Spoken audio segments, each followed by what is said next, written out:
Hi guys, welcome to முப்படை training academy. So இந்த வீடியோவில் நம்ம எதை பற்றி பார்க்க போகிறோம்னு பார்த்தீங்கன்னா, வரவிருக்கக்கூடிய எஸ்எஸ்சி ஜிடி தேர்வு எல்லாருக்குமே சொல்லிட்டேன்.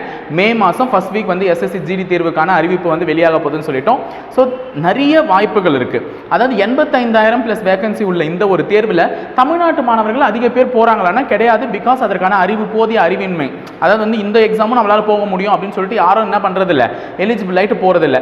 இதுவும் ஒரு நல்ல எக்ஸாம், நல்ல ஒரு ஆப்பர்ச்சுனிட்டி தான். போகணும்னு சொல்லிட்டு நம்ம பக்கம் இருந்து நம்ம முயற்சி எடுத்தால் தான் தமிழ்நாட்டு மாணவர்களும் அதில் அதிக பங்களிக்க முடியும். ஸோ வடநாட்டவர்கள் மட்டும் இல்லை, நம்மக்கிட்டையும் அந்த சான்சஸ் இருக்குது, நம்மளும் போகலாம். ஏன்னா நம்மளை சுற்றி இருக்கக்கூடிய ஆந்திரா, கேரளாவில் இருக்கவங்களாம் செலக்ட் ஆகி போகிறாங்கன்னா அப்போ நம்மளால முடியாதா, தமிழ்நாட்டை சேர்ந்தவங்களால முடியாதா? ஸோ அதை பற்றி தான் பார்க்க போகிறோம்.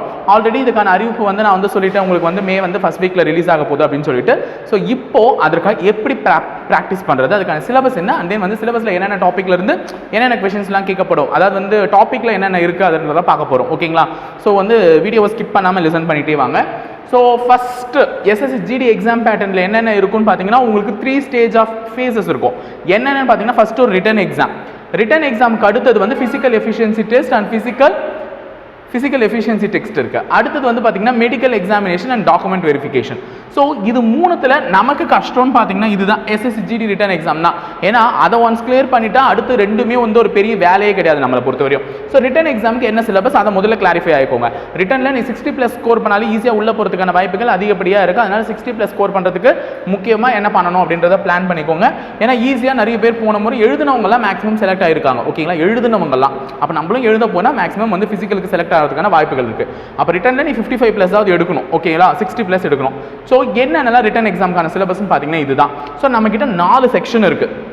ஒன்று ரீசனிங், ஒன்று ஜென்ரல் அவேர்னஸ், இன்னொன்று மேத்தமெட்டிக்ஸ், இன்னொன்று இங்கிலீஷ் ஆர் ஹிந்தி. வடநாட்டவர்கள் தான் ஹிந்தியை சூஸ் பண்ணுவாங்க, நம்ம இங்கிலீஷ் தான். ஓகேங்களா? ஸோ எல்லாத்துலேருந்துமே தலா 25 கொஷின்ஸ். ஸோ எல்லாத்துக்குமே தலா 25 மார்க்ஸ். அப்போ ஒரு கொஷனுக்கு ஒரு மார்க்குன்னு உனக்கு 25 மார்க் இருக்குது. மொத்தம் எழுத போகிறது 100 கொஷின், 100 மார்க். ஸோ எவ்வளோ டைம் டியூரேஷன் பார்த்தீங்கன்னா 1.5 மணி நேரம். ஆக்சுவலாக பிசி எக்ஸாம்லாம் நம்ம எழுதும் போது 1 மணி நேரம் 20 நிமிஷம் தான்.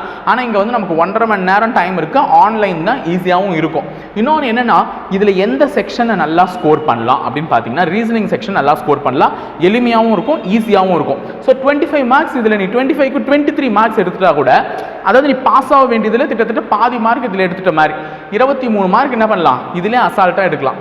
அதுக்கப்புறம் இந்த ஜென்ரல் அவேர்னஸ் வந்து கொஞ்சம் படிச்சுட்டு ஒரு 15லேருந்து 20 மார்க், 15 மார்க் எடுங்களேன் போதும், ரொம்பலாம் வேணாம், 15 மார்க். ஸோ 23 ஒரு 15 கூட்டுங்க, கிட்டத்தட்ட எவ்வளோ வந்துருச்சு, இதுவே 38 மார்க் வந்துருச்சு.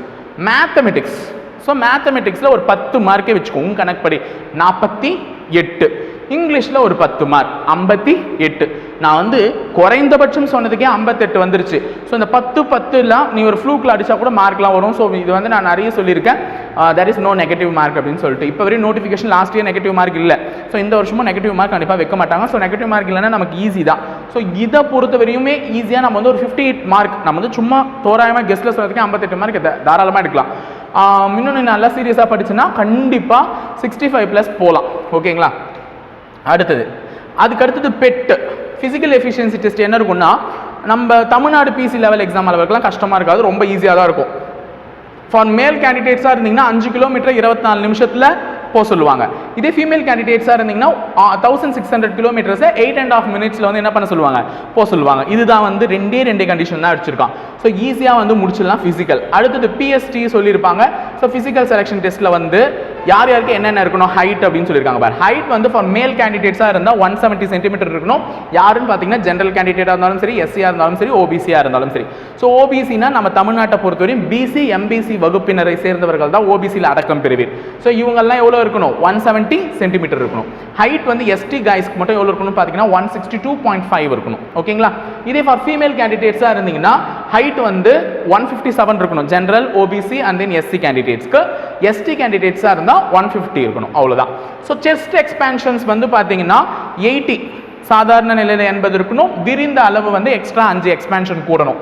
இதே செஸ்ட் எக்ஸ்பேன்ஷன் ஃபார் எஸ்டி ட்ரைப்ஸ்க்கு மட்டும் சொல்லியிருக்காங்க 76 இருக்கணும், எக்ஸ்பேன்ஷன் வந்து 5 இருக்கணும். கேர்ள்ஸுக்கு செஸ்ட் மெஷர்மெண்ட் கிடையாது, அது எல்லாருக்குமே தெரியும். ஓகேங்களா? ஸோ இது ரெண்டும் முடிஞ்சிருச்சு. இதுதான் வந்து ஃபிசிக்கல் ஸ்டாண்டர்ட் டெஸ்ட். இது முடிச்சுட்டு அடுத்தது மெடிக்கல் தாங்க இருக்கும். ஸோ மெடிக்கல் ஈஸியாக முடிஞ்சிடும். இதுவரை நீ பாஸ் பண்ணிட்டாலே மெடிக்கல்லாம் ஒன்றுமே கிடையாது, ஈஸியாக முடிச்சுட்டு போயிடுங்க. ஸோ எஸ்எஸ்சி ஜிடி சிலபஸ் என்ன அப்படின்னு பார்த்தீங்கன்னா உங்களுக்கு ஃபர்ஸ்ட் ரீசனிங் சொல்லியிருந்தேன். ஸோ நான் இதுதான் வந்து ஹையஸ்ட் ஸ்கோரபிள் பாயிண்ட். ஏன் இது நான் முதல்ல வச்சிருக்கேன் அப்படின்னு பார்த்தீங்கன்னா இதுதான் வந்து ஹையஸ்ட் ஸ்கோரபிள். கிட்டத்தட்ட நம்மளால 23 மார்க் அழகாக எடுக்க முடியும். அந்த 2 மார்க் என்னன்னா கொஞ்சம் எதனா ட்விஸ்ட் பண்ணுற மாதிரி வச்சிருப்பாங்க. ஆனால் அந்த 2த்தையும் அசால்ட்டாக அடிச்சிடலாம். ஸோ 25 out of 25 எடுக்கிறதே ஒரு பெரிய மேட்டர் கிடையாது.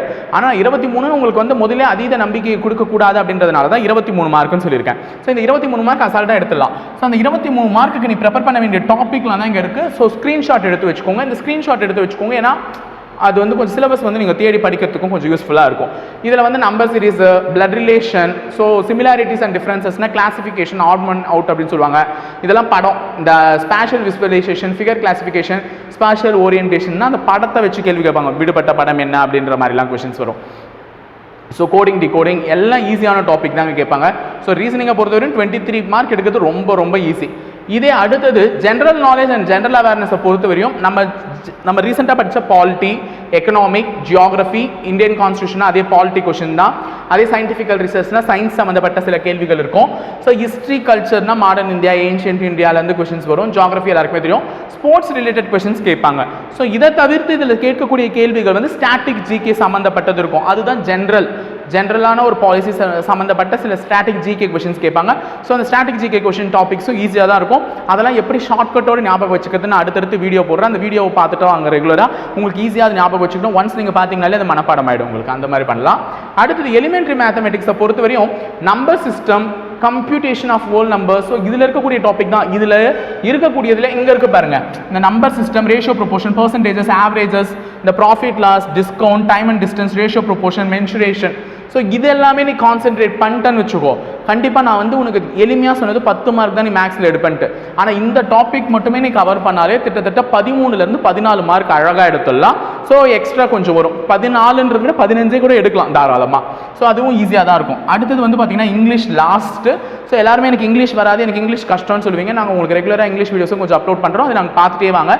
ஸோ இங்கிலீஷ் வந்து பேசிக்ஸ் வந்து கிளியர் தான், ஈஸியாக தான் இருக்கும். ஸோ இங்கிலீஷை பொறுத்தவரை எரர் இது ரொம்ப முக்கியமான டாபிக். அடுத்தது fill in the blanks, synonyms, antonyms, அடுத்தது spelling and detecting misspelled words. இதெல்லாமே வந்து பார்த்தீங்கன்னா சின்ன சின்ன கொஷின்ஸ் வந்து நீங்கள் 10th லெவலில் படித்த கொஷின்ஸ், 10th லெவலில் அந்த நாலேஜ் உள்ள ஒரு பையனால் சால்வ் பண்ணுற மாதிரியான கொஷின்ஸ் தான் கேட்பாங்க. பிகாஸ் இது வந்து எஸ்எஸ்சி ஜிடி வந்து எஸ்எஸ்எல்சி ஸ்டாண்டர்ட் தான்.